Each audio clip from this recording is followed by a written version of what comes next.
कुछ एक्सपोजर हो चुका, और अब तो ये भी निकल कर आ गया जिस तरीके से विजय माल्या अब प्रकट हुए हैं और विजय माल्या ने जो चीजें कही हैं, तो हर मोर्चे पर तकलीफ कठिनाइयां दिखती हैं, लेकिन मोदी जी अपनी जिद पे अड़े हैं। संसद का सत्र नहीं बुलाना है, नहीं बुलाना है। आपने 47 दिन पहले वो जो वर्षाकालीन सत्र उसकी घोषणा कर दी। आपका मंतव्य साफ है, कहीं कोई उत्तर नहीं आना है। ये जो पूरी स्थिति है, इस पर आरंभिक नोट शीतल पी सिंह। देखिए, ये जो पूरा प्रसंग है, ये धीरे धीरे बूमरैंग तो एक बार तो बहुत तेजी से किया था जब सीज फायर जिस रात को हम लोगों ने किया है, और वो सुबह जब ट्वीट आ गया ट्रंप का पहले, उसके बाद सीज फायर हुआ, वो दिन तो बहुत भारतीय जनमानस है उसके लिए बहुत एक धक्के का दिन, क्योंकि पूरा देश जो है इस मामले में एकजुट था। जिस तरह की घटना पहलगाम में हुई थी, और उस क्रोध की परिणति में उस समय की जो परिस्थिति थी उसको राजनीतिक रूप से भुनाने के लिए जो भी चीज तय की गई सरकार के द्वारा, उसको उस समय कोई विपक्ष का आदमी बोल भी नहीं सकता था, और बोला भी नहीं। सबने एक तरफा समर्थन दिया कि सरकार जो भी चाहती है वो करे, बल्कि करके दिखाए। अब जो हुआ उससे देश को एक शॉक लगा था, क्योंकि के कारण वो अपनी डिप्लोमेसी चलाना चाहते थे कि दुनिया भारत के बिना नहीं चल सकती, भारत महान है, दुनिया भारत की ओर देखती है। सब ध्वस्त हो गया, सारे किले ध्वस्त हो गए। दुनिया भारत के बिना चल सकती है, दुनिया ने बता दिया। ट्रंप तो पहले से नाराज थे, रोज भिगो भिगो के जूते मार रहे हैं हमको, हमें खाने पड़ रहे हैं, रोज जलील करते हैं भारत को एक्चुअली। उसके बाद शी जिनपिंग तो इंडिया के साथ पहले से नहीं थे, वो पाकिस्तान के साथ खड़े थे, ओपनली उन्होंने डिक्लेयर भी कर दिया, टर्की ने भी डिक्लेयर कर दिया। भारत के हमारे अपने पड़ोसी रोटी बेटी के रिश्ते वाले नेपाल ने भारत का साथ नहीं दिया इंडो पाकिस्तान वॉर के अंदर। भूटान ने साथ नहीं दिया, साहब कोई स्टेटमेंट नहीं है। म्यांमार हमारे साथ नहीं था। बांग्लादेश को हमने दुश्मन बना लिया। श्रीलंका और मालदीव से हमसे छिटक के चले गए। How to make the enemies learn from this government. लेकिन इंडिया का एक बहुत अच्छा दोस्त था साहब पिछले 50-60 सालों से, जो हमेशा यूनाइटेड नेशन सिक्योरिटी काउंसिल में, यूएनओ में इंडिया के लिए ढाल बन के खड़ा रहता था। उसका नाम था रशिया, जो पहले सोवियत संघ के नाम से जाना जाता था। हमेशा भारत की रक्षा करता था। ना जाने कितने मुद्दों पर उन्होंने वीटो भी किया और भारत को बचाया। लेकिन आज रशिया भी दुखी है इंडिया से, क्योंकि मोदी जी ने अपना रुख जो है अमेरिका की ओर मोड़ दिया कि मैं अमेरिका की ओर जाता हूं, मैं रशिया की मुझे इतनी जरूरत नहीं है। और दिखावट के लिए रशिया में जाके कभी कभार जफी मार के आ जाना पड़ता था, बस वो दिखाने। एक तो ये एक्सपोज हुई कि दुनिया हमारे साथ इस समय कोई नहीं। हम ताइवान, अफगानिस्तान और इजराइल जैसे देशों के, जिसमें से कई तो ऐसे हैं, ताइवान तो कोई देश ही नहीं, उस तरह से दुनिया उसको मानती नहीं के लिए जिस तरह का वातावरण तैयार करने में दक्षिणपंथ हमारे देश में माहौल पैदा करता है, उससे लोगों को लगा था कि कम से कम पीओके वगैरह तो ले ही लेंगे इस बार, क्योंकि पिछली बार सिर्फ बालाकोट करके रह गए थे, इस बार कुछ ज्यादा बड़ा होगा। लेकिन जो सरकारी खाते में सोचा गया था, जो भी वो परिस्थितियां, हम आप उनसे भिज्ञ नहीं होते, उनसे वही लोग भिज्ञ हैं जो उसका फैसला लेते हैं। उन्होंने ये फैसला किया कि हम एक ऐसा होगा, लेकिन अपनी ओर से हम उसे डीएस्केलेटरी रखेंगे। यही वर्ड उन्होंने यूज किया कि हम इसको सिर्फ किसी सैनिक ठिकाने पर या किसी नागरिक ठिकाने पर हमला नहीं कर रहे हैं, हम सिर्फ आतंकवादियों के यहाँ हमला कर रहे हैं, और आतंकवादियों ने हमारे यहाँ ये कांड किया है, और आपके यहाँ आतंकवादी इन अड्डों पे रहते हैं, हम इसकी शिकायत कर चुके हैं। तो एक तर्क बहुत लॉजिकल भी नजर आ रहा था उस समय, उन्होंने क्रिएट किया था, जिसमें सारी दुनिया को भी कहा जाए कि हम एक इसलिए ऐसा करने पे बाध्य है क्योंकि इन्होंने ऐसा कांड किया है, लेकिन हम फिर भी लड़ाई में नहीं जा रहे हैं, हम सिर्फ डीएस्केलेटरी स्ट्राइक्स कर रहे हैं। सोच के ये किया गया, लेकिन वो एक छोटे मोटे युद्ध में बदल ही गया। आप और हम जानते हैं 4 दिनों तक जो युद्ध चला, और उसके बाद जो है ये ठीक है कि हमारी सेनाएं जो है उन्होंने बूट सीमा पार नहीं की, ना हमारी तरफ से ना उनकी तरफ से, लेकिन वायु सेनाओं ने एक दूसरे के लिए मिसाइलों के जरिए, ड्रोन के जरिए, अन्य आयुधों के जरिए दूसरे की सीमा पार की, एक दूसरे की जगह नुकसान किए। अब उसके अलग अलग दावे हैं, वो उस पे मैं नहीं जाऊंगा। लेकिन जब उसको उसको युद्ध को वापस ले लिया गया, सीज फायर हो गया, उससे पूरे देश में एक शॉक लगा। और ये बात मोदी जी भी जानते थे, उनकी खुद समझ में नहीं आया कि वो कैसे इसको पब्लिक को समझाए, क्योंकि डोनाल्ड ट्रंप के ट्वीट ने सब नष्ट कर दिया। तो उनको 3 दिन लगे वो सब तैयार करने में, उसका एक माहौल और कैसे जैसे करते हैं। 3 दिन बाद वो आए सामने, वो छुपे रहे, लेकिन तब तक देश में बहुत गुस्सा, दक्षिणपंथी समर्थकों में भी बहुत गुस्सा था। वो सब बोलने लगे थे इससे नहीं होगा, ये वो है, फलाना है, व्यापारी है, ढिमाका है, जैसा उन लोगों का होता है तुरंत गाली गलौज पे आ जाता। तो उसको रोकने के लिए जरूरी था कि इसको कुछ लीपापोती हो माहौल में, तो वो लीपापोती शुरू हुई। लेकिन उस समय तक हमारी कई चीजें एक्सपोज हो गई। एक तो ये एक्सपोज हुई कि दुनिया हमारे साथ इस समय कोई नहीं। हम ताइवान, अफगानिस्तान और इजराइल जैसे देशों के, जिसमें से कई तो ऐसे हैं, ताइवान तो कोई देश ही नहीं है उस तरह से, दुनिया उसको मानती नहीं। अफगानिस्तान को अभी देश के रूप में स्वीकृति चाहिए। इजराइल एक ऐसा देश है जिसके खिलाफ यूनाइटेड नेशंस के सबसे ज्यादा आदेश है उनके विरुद्ध, और उनके खिलाफ अंतर्राष्ट्रीय न्यायालय में, क्रिमिनल कोर्ट में उनके नेताओं के विरुद्ध कार्रवाई है। वो सार्वजनिक उस तरह से नहीं जा सकते। तो एक इस तरह की परिस्थिति हुई कि हमें पता लगा कि कोई हमारे साथ नहीं है और हम एक अजीब स्थिति में हैं। ये तो हमारी स्थिति हुई, लेकिन ये चीज और एक्सपोज ना हो तो तुरंत ये किया गया कि सारे दलों के सांसदों को मिला के उनको विदेशों में विदेश यात्रा पे भेज दिया गया और ANI को लगा दिया गया कि उनसे संबंधित खबरें रोज प्रसारित कीजिए। फिर जो सोशल मीडिया पे इनका स्ट्रक्चर है उसने सब परोसना शुरू किया। जो इनके पास जनरल कर्नल है उन लोगों ने तमाम बोलना शुरू किया कि हमने ये मारा वो मारा, ऐसा नहीं है, हमने वो मार दिया वो कर दिया। लेकिन लोगों में वो खबर भी आ रही थी कि जिस रात सीज फायर हुआ उस रात ही पूरे बॉर्डर पे फायरिंग हो रही थी। सुबह पाकिस्तान की ओर से हो रही थी, हमारी एजेंसियां बता रही थी। उसी दिन त्राल में मुठभेड़ हुई आतंकवादियों से, उसके 4 दिन बाद किश्तवाड़ में मुठभेड़ हुई। तो ये सब जो हमने किया था, किया किस लिए था? पाकिस्तान पे हम कब्जे के लिए गए नहीं, हम डीएस्केलेटरी स्ट्राइक कर रहे थे। उसमें तो हमें 0 सफलता मिली या नहीं मिली बिल्कुल। अब हम ये सब कह के अपनी पीठ खुद ही ठोकने में लगे हैं कि हमने पाकिस्तान के फलाने बेस, लेकिन ये पीठ ठोकने की भी वजह नहीं बन सकती, ये बनाने की कोशिश हो रही। इस बीच राहुल गांधी ने ये लाइन ले ली। राहुल गांधी के हाथ से इन्होंने जाति जनगणना वाला मुद्दा इस घटना से पहले ही छीनने की कोशिश की। तो जाति जनगणना के सवाल को चूंकि राहुल गांधी पिछले कई सालों से नर्स करते करते उस लेवल पे लाए थे कि उनको लगता था कि इसके जरिए वो अपनी अगली राजनीति में अपने को बड़ा करेंगे, उसको प्रधानमंत्री जी ने मान के उसकी ताकत को कम किया। तो राहुल जी के पास अब जाहिर है कि उससे आगे बढ़ने की जरूरत है, वो उन पे बढ़ना शुरू हो गए हैं। जैसे वो प्राइवेट सेक्टर में रिजर्वेशन और रिजर्वेशन, ये जो जाति जनगणना होगी उसके रूल रेगुलेशन होंगे, उसमें क्लॉज क्या क्या डाले जाए, ये सब इश्यूज अब जाहिर है अगले इश्यूज लेने ही पड़ेंगे उन्हें, तो वो तो उस पे आ गए हैं। लेकिन उन्होंने एक चीज जरूर पकड़ ली इस बीच, और वो शायद उन्हें जो सर्वेक्षण वगैरह हुए उससे पता लगा कि इस देश में राइट विंग के भी बहुत सारे समर्थकों को प्रधानमंत्री मोदी जी के सीज फायर के फैसले से निराशा हुई और उनको शंका हो गई है इनकी सामर्थ्य पर। और उसके बाद एक के बाद जो दुनिया में अंतर्राष्ट्रीय स्तर पर हुआ, पाकिस्तान को जिस तरह से सपोर्ट मिला, और अभी हाल में फंड्स भी मिल गए, चूंकि यहाँ सारा मीडिया उसको कंगाल वंगाल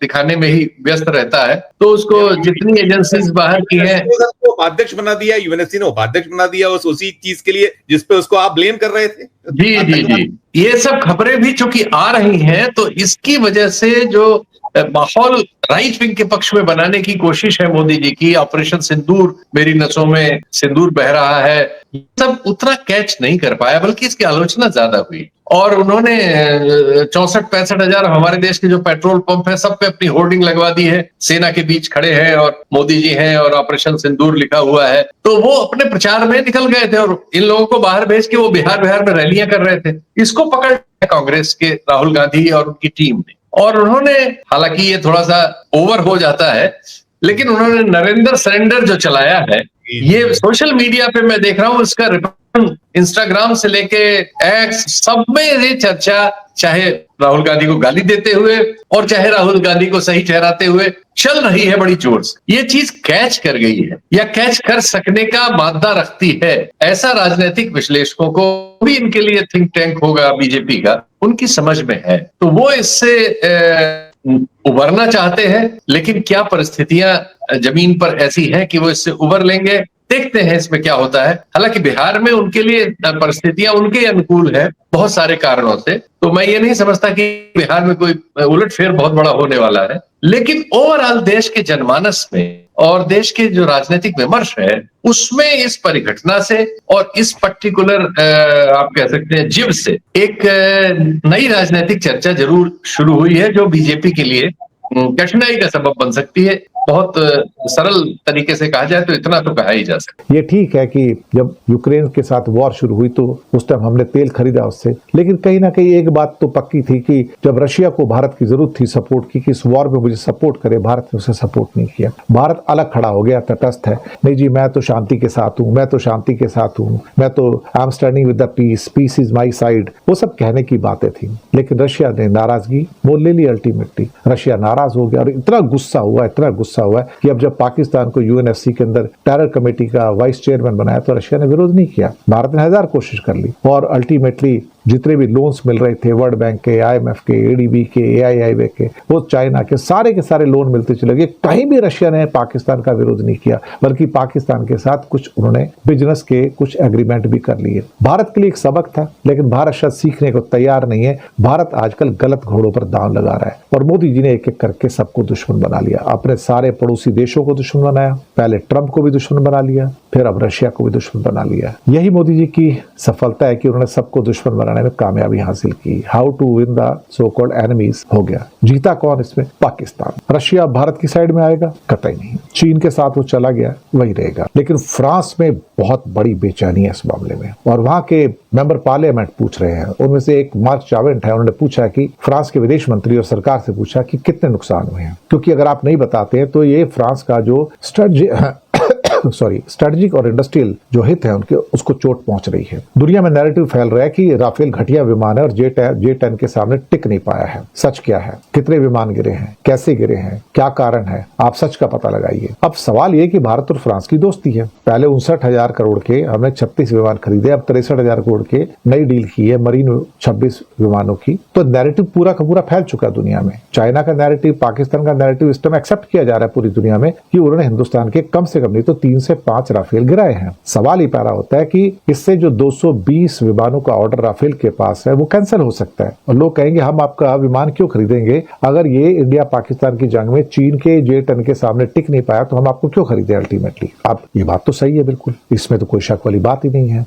अब जो हो रहा है उसमें यह भी कहा जा रहा है, एक नैरेटिव ये भी फैलाया जा रहा है, कितना सच है कितना झूठ है मुझे नहीं पता, कि फ्रांस की राफेल की टीम भारत में थी, डसॉल्ट कंपनी जो है उनकी टीम भारत में थी और वो राफेल विमानों का इंस्पेक्शन करना चाहती थी। भारत सरकार ने उनको मना किया। ये एक खबर फैलाई जा रही है और इंडिया ने नेशनल सिक्योरिटी का हवाला देके फ्रांस की टीम को वापस भेज दिया, इंडिया में इंस्पेक्शन करने नहीं दिया। ये है, इस पर फ्रांस में बवेला मचा हुआ है कि सच क्यों नहीं पता लगा रहे। फ्रांस की सरकार भारत से सच जानने में असफल क्यों साबित हो रही है और भारत और फ्रांस के रिश्ते भी खराब हो रहे हैं, ये भी हो रहा है। अब इसमें ज्यादा आग लगी है, अब उबाल आ रहा है। फ्रांस में गुस्सा है लोगों को, मेंबर पार्लियामेंट को गुस्सा है और सरकार से सवाल पूछ रहे हैं। फ्रांस की सरकार भारत की सरकार से सवाल पूछ रही है, सच क्या बताओ सही, हमें पता तो लगे कैसे विमान गिरे हैं, कितने गिरे हैं, क्यों गिरे हैं, हम इन्वेस्टिगेट करना चाहते हैं। अगर हमारे प्रोडक्ट में कोई कमी है तो उसको सुधारेंगे, उसको ठीक करेंगे, उसकी एवियोनिक्स को, उसकी बाकी टेक्नोलॉजी को हम इंप्रूव करेंगे। और 20 साल में वो कहते हैं पहली बार ऐसा हुआ कि राफेल का विमान गिरा है। ये तो कंफर्म हो गया, दुनिया ने कंफर्म किया। भारत तो ये भी कंफर्म नहीं कर रहा है कि राफेल गिरा है, लेकिन भारत छुपा क्यों रहा है? अगर नहीं गिरा तो फिर छुपाने वाली कौन सी बात है? फ्रांस में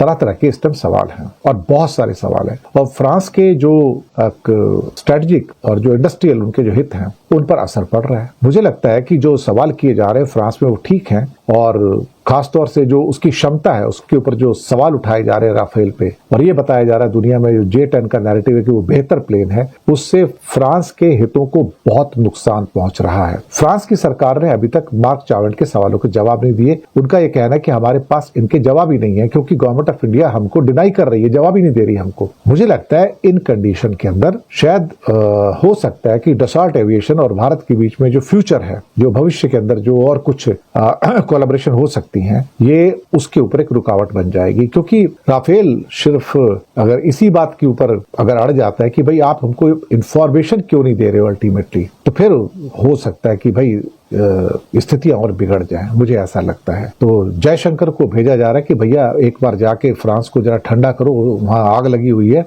और उनसे कहो कि हमारी आपकी दोस्ती है और ये एक सिर्फ पॉलिटिकल दौरा नहीं है जयशंकर का, बल्कि जो इंटरनेशनल जो नैरेटिव चल रहा है इसमें, उसके अंदर क्या सच है क्या झूठ है, उसको दरअसल आप जाके जस्टिफाई करो और राफेल को लेके जो सारा का सारा हेज एंड फॉग बनाया जा रहा है उसको दूर करो। लेकिन ये तो तभी हो सकता है कि जब आप राफेल को सच बताओगे, फ्रांस की गवर्नमेंट को सच बताओगे, तभी आप पाकिस्तान और चीन का जो नैरेटिव है उसको कहीं ना कहीं से नलीफाई कर पाओगे। अदरवाइज तो बहुत मुश्किल है मुझे लगता है। और एक के बाद एक गलतियां भारत सरकार करती जा रही है। जब बताया CDS ने कि विमान गिरे हैं तो भाई बता दो ना कितने गिरे हैं, एक बार को पिक्चर सारी क्लियर हो जाए, कितने मिग गिरे हैं, कितने सुखोई गिरे हैं। हो क्या जाएगा अगर बता दोगे तो? कौन सी हमारी रेपुटेशन और खराब हो जाएगी? जितनी खराब होनी थी हो चुकी है ना। तो नंबर बता भी दोगे तो दोस्तों, पुरानी कहावत है, आग लगे तो कुआं खोदो। अब रेयर अर्थ की सप्लाई पूरी बंद हो गई है तो भाई अब आग लगेगी तो कुआं खोदना पड़ेगा। सरकारी कॉरिडोर्स में दिल्ली में बड़े बड़े अफसर फाइलें लेके घूम रहे हैं, एक दफ्तर से दूसरे दफ्तर, एक मिनिस्ट्री दूसरी मिनिस्ट्री, भाई कैसे भी करके प्रोडक्शन शुरू करो, कुछ करो। लेकिन भैया प्रोडक्शन शुरू करने के लिए आपके पास इंजीनियर होने चाहिए, रिफाइनिंग कैपेसिटी होनी चाहिए, आपके पास टेक्नोलॉजी होनी चाहिए, और वो कुछ भी नहीं आपके पास, तो जीरो है बिल्कुल। कहने को इंडियन रेयर अर्थ लिमिटेड तो बहुत पुराना है और हो सकता है उनमें कुछ एक्सपर्ट्स रहे हो, लेकिन हम अपने एक्सपर्ट्स की चिंता कहाँ करते हैं, हमने उनकी कदर कब की है। तो भारत की ओर से तो कोई ऐसा प्रयास होता हुआ नजर आ नहीं रहा है। बैक चैनल से छोटा मोटा सेक्रेटरी लेवल से बातचीत चल रही होंगी, लेकिन उसमें कोई सफलता मिलेगी और भारत की ऑटोमोबाइल्स इंडस्ट्री और बाकी इंडस्ट्री जो है वो उनका चक्का जाम नहीं हो जाएगा और 2 हफ्ते के अंदर, तो मुझे नहीं पता क्या होने जा रहा है, लेकिन चक्का तो जाम होने जा रहा है। इस मामले में मैं तारीफ करूंगा ट्रंप की कि ट्रंप ने अपनी इंडस्ट्री को, जो कि अमेरिका की ऑटोमोबाइल इंडस्ट्री है, उसका जो उसकी एक सिविरिटी है या उसकी जो सीरियसनेस है उसको भांपते हुए इमीडिएटली उन्होंने शी जिनपिंग को फोन किया और आपस में बातचीत की और कहा भाई आप सबसे पहले तो हम बातचीत करने को तैयार है आपके साथ ट्रेड के बारे में। हालांकि शी जिनपिंग ने कई कंडीशन रखी हैं और घुटने पे आना पड़ा एक्चुअली देखा जाए, लेकिन ट्रंप एक ट्रेडर है, एक बिजनेसमैन है, उन्हें मालूम है कि कब किसके सामने झुकना है और घुटने टेकने हैं और कब हाथ जोड़ने हैं। फिलहाल उन्होंने कहा कि इमीडिएटली आप हमारी ऑटोमोबाइल सेक्टर के लिए जो सारी की सारी रेयर अर्थ की सप्लाई है उसको रेस्टोर करो, और उसका फायदा होता हुआ नजर आया। और खबर आई है कि जनरल मोटर्स के लिए, फॉक्सवैगन के लिए और फोर्ड मोटर्स के लिए, शायद ये 3 की तो मेरे पास खबर है, और भी कंपनियां होंगी जिसके लिए इमीडिएट जो सप्लाई है रेस्टोर करने का शी जिनपिंग ने हुक्म दे दिया है। तो अमेरिका ने तो अपना काम निकाल लिया और बाकी इंडस्ट्री के लिए वह उसका रेयर अर्थ आ जाएगा, पक्की बात है जो बातचीत करने के बाद। यूरोपियन यूनियन के चीफ ने बात की है और चाइना से बात की है टॉप लेवल पे, साथ में जापान टॉप लेवल पे बात कर रहा है चाइना से, पर भारत की ओर से कुछ ऐसा होता हुआ नजर नहीं आ रहा है। हाँ, सरकारी कॉरिडोर में बड़े बड़े सेक्रेटरी या एडिशनल सेक्रेटरी फाइलें लेके घूमते भागते दौड़ते नजर आ रहे हैं, लेकिन फाइलें लेके दौड़ने से कोई रेयर अर्थ थोड़ी बन जाता है। रेयर अर्थ के मैग्नेट बनाने के लिए आपको टेक्नोलॉजी चाहिए, आपको मिनरल्स चाहिए, आपको रिफाइनिंग कैपेसिटी चाहिए, आपको प्लांट चाहिए,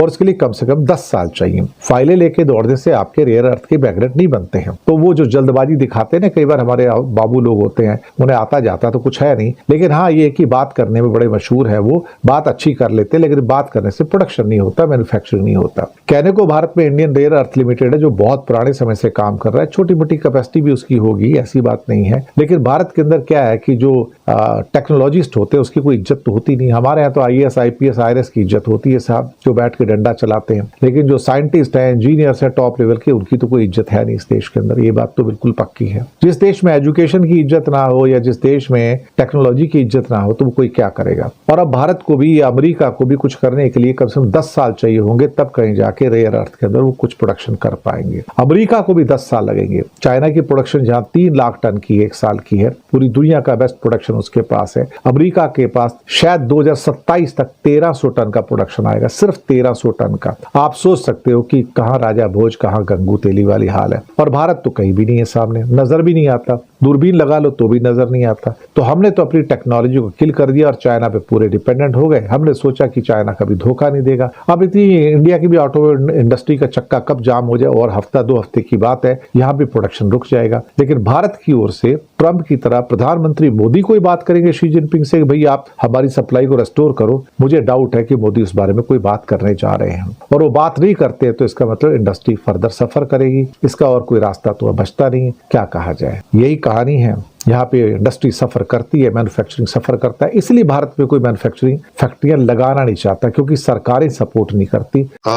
अगले महीने जुलाई या अगस्त के अंदर J-35 मिलने जा रहे हैं। कुल मिला के 40 मिलेंगे और शायद 6 के बैच में मिलेंगे। उनके पायलट्स काफी टाइम से ट्रेनिंग ले रहे हैं चाइना के अंदर, बता दिया आपको। लेकिन इंडिया में जो पिक्चर दिखाई जाती है टेलीविजन चैनल पे वो पूरी तरह से डिफरेंट है, और जो पिक्चर यूरोप के पेपर से निकल के आती है, अमेरिका के पेपर से निकल के आती है, वो पूरी तरह डिफरेंट है। तो चश्मे अलग अलग हैं, लेकिन मोदी को वहां पर क्या भाव मिलेगा क्या नहीं मिलेगा उसे बाजू में हक कर दिया जाएगा। और तब क्या होगा जब मोदी सामने बैठा होगा और साथ में और 10 हेड ऑफ स्टेट्स बैठे होंगे, उस समय जब सो कॉल्ड जिसे क्या कहते हैं कि ट्रंप कहेगा कि मैंने सीज फायर कराई, तब मोदी क्या जवाब देंगे। तो इससे बड़ा फिर इंसर्ट क्या होगा कि 10-15 हेड ऑफ स्टेट्स के सामने अगर ट्रंप मोदी से ये कहेंगे तो मोदी क्या जवाब देंगे। इसी इंसल्ट का ह्यूमिलेशन का डर है। तो पहली बार जो मोदी वहां पर जा रहे हैं वो कॉन्फिडेंट नहीं है बिल्कुल भी कि मैं जाऊंगा तो मुझे किस किस्म का मेरे साथ ट्रीटमेंट किया जाएगा, कैसा बिहेवियर किया जाएगा।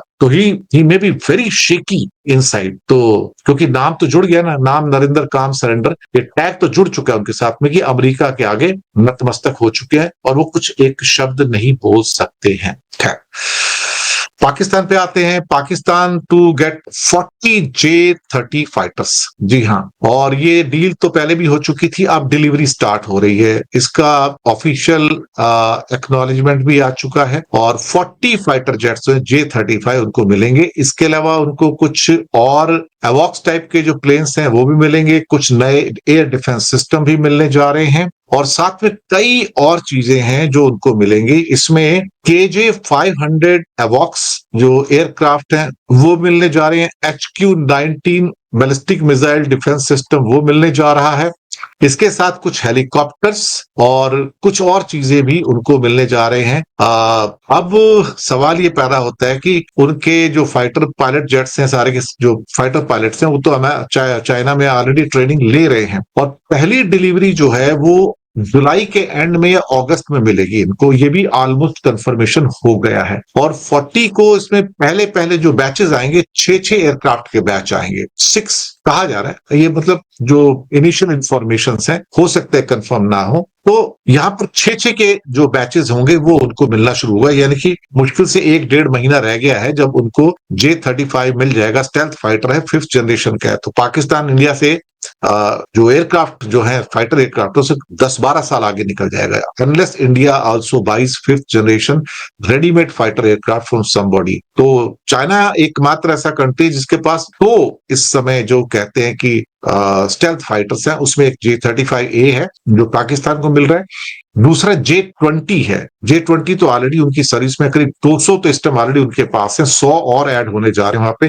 बहुत तेज गति से चाइना ने, और तुम वहां बैठ के सिर्फ अपने हथियार बेच रहे हो और उसकी फिर मुझसे वसूली कर रहे हो। जैसे कि मिनरल्स की डील अमेरिका ने कर ली, मैंने तेरे को हथियार दिए, मेरे को तू पैसा दे दे मेरे को, या मिनरल के रूप में दे दे। क्या किया जाए अल्टीमेटली। अखिल पाशा कहते हैं पुतिन के ऊपर वीडियो बनाओ। पुतिन बड़ा रहस्यमय कैरेक्टर है भाई, वो KGB का आदमी रहा है, उसकी कोई चीज बाहर नहीं है। वो जो बाहर दिखता है ना जितना है, वो आपने आइसबर्ग देखा है ना, आइसबर्ग जिससे टाइटैनिक भी टकराया था, तो जितना समुद्र के ऊपर नजर आता है ना उससे 1000 गुना नीचे होता है वो समुद्र में, 1000 गुना से भी ज्यादा होता है। तो ये पुतिन वो चीज है। तो जितना ऊपर है ना